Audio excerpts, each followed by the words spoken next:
Pakiscan ang QR code. Mapupunta kayo sa Microsoft Bookings kung saan maaari kayong magtakda ng schedule para sa konsultasyon sa isa sa kawani ng BIR Mountain Province. Piliin ang inyong nahis na petsa at oras. Ibigay ang hinihinging impormasyon. Siguraduhin na ang ibinigay na email address ay tama at aktibo, dahil ito ang magsisilbing pangunahing paraan ng pakikipag-ugnayan para sa detalye ng inyong appointment. Piliin ang serbisyong nahis ninyong isangguni sa tanggapan. Kung ang inyong kailangan ay wala sa listahan, piliin ang others at ilagay ang detalye ng inyong katanungan sa nakalaang text field.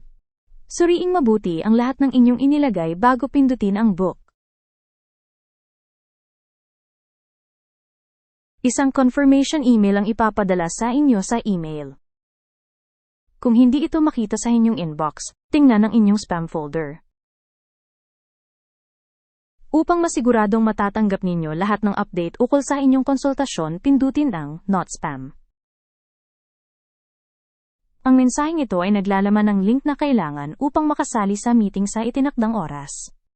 Sa araw ng inyong konsultasyon, piliin ang Join Appointment.